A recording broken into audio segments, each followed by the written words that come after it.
നമസ്കാരം. പ്രധാന വാർത്തകൾ.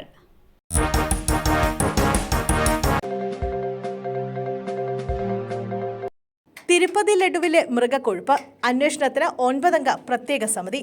തിരുപ്പതി ലഡുവിൽ മൃഗക്കൊഴുപ്പ് കണ്ടെത്തിയ സംഭവം അന്വേഷിക്കാൻ 9-അംഗ പ്രത്യേക അന്വേഷണ സംഘത്തെ നിയോഗിച്ച് സർക്കാർ. ഗുണ്ടൂർ റേഞ്ച് ഇൻസ്പെക്ടർ ജനറൽ സർവശ്രേഷ്ഠ ത്രിപാഠിയായിരിക്കും പ്രത്യേക അന്വേഷണ സംഘത്തിന് നേതൃത്വം നൽകുക. മുൻ YSR കോൺഗ്രസ് പാർട്ടിയുടെ ഭരണകാലത്ത് തിരുമലയിൽ നടന്നതായി റിപ്പോർട്ട് ചെയ്യപ്പെട്ട മറ്റ് ക്രമക്കേടുകളും SIT അന്വേഷിക്കും. പൂരനഗരത്തിന് പുതിയ മുഖം. ഉദ്ഘാടനം ഇന്ന്. തൃശൂർ നഗരത്തിൽ വരുന്നവർക്ക് ഇനി ആകാശത്തിലൂടെ നടക്കാം. വെറും നടത്തമല്ല, വെയിലും മഴയും കൊള്ളാതെ നല്ല തണുപ്പിൽ നടക്കാം. തൃശൂർ കോർപ്പറേഷൻ അമൃത പദ്ധതിയിൽ ഉൾപ്പെടുത്തി അർബൻ ട്രാൻസ്പോർട്ട് സെക്ടറിൽ നടപ്പാക്കിയ മാതൃകാപരമായ പദ്ധതിയായ ആകാശപാത ശക്തിനഗറിൽ ആകാശത്ത് എന്ന പേരിൽ ഇന്ന് വൈകിട്ട് 5-ന് പൊതുജനങ്ങൾക്ക് സമർപ്പിക്കും. മേയർ MK വർഗീസിന്റെ അധ്യക്ഷതയിൽ ചേരുന്ന കൂട്ടായ്മയിൽ മന്ത്രി MB രാജേഷ് ഉദ്ഘാടനം നിർവഹിക്കും.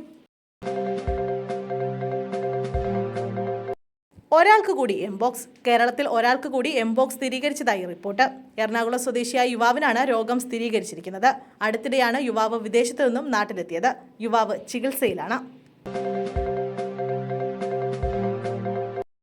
ഒറ്റുകാരന്റെ ജോലിയാണ് അൻവർ ചെയ്തത്. സജി ചെറിയാൻ. മുഖ്യമന്ത്രിക്കെതിരെ ആഞ്ഞടിച്ച അൻവറിനെ തള്ളി CPM നേതാക്കൾ. ഒറ്റുകാരന്റെ ജോലിയാണ് PV അൻവർ ചെയ്തതെന്ന് മന്ത്രി സജി ചെറിയാൻ വിമർശിച്ചു. അൻവറിന്റെ നിലപാട് വ്യക്തിത്വമില്ലായ്മ, അൻവറിന് നിക്ഷിപ്ത കാര്യങ്ങൾ ഉണ്ടെന്ന് സജി ചെറിയാൻ ഫേസ്ബുക്കിൽ കുറിച്ചു. തൃശൂരിലെ ATM കൊള്ളസംഘം പിടിയിൽ. തൃശൂരിൽ 3ഇടങ്ങളിൽ ATMകൾ കൊള്ളയടിച്ച സംഘം പിടിയിൽ.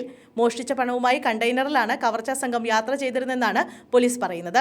തമിഴ്നാട്ടിലെ നാമക്കല്ലിലെ കുമാരപാളയത്ത് വെച്ച് തമിഴ്നാട് പോലീസാണ് പ്രതികളെ പിടികൂടിയത്.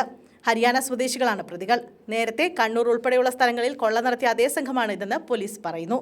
പണം കണ്ടെയ്നറിൽ കെട്ടുകെട്ടായി കൊണ്ടുപോവുകയായിരുന്നു. കവർച്ചാ സംഘത്തിന്റെ കയ്യിൽ തോക്കുമുണ്ടായിരുന്നുവെന്ന് പോലീസ് പറഞ്ഞു. ഇവരെ പിന്തുടർന്നാണ് പിടികൂടിയതെന്നും ഏറ്റുമുട്ടലുണ്ടായെന്നും പോലീസ് അറിയിച്ചു.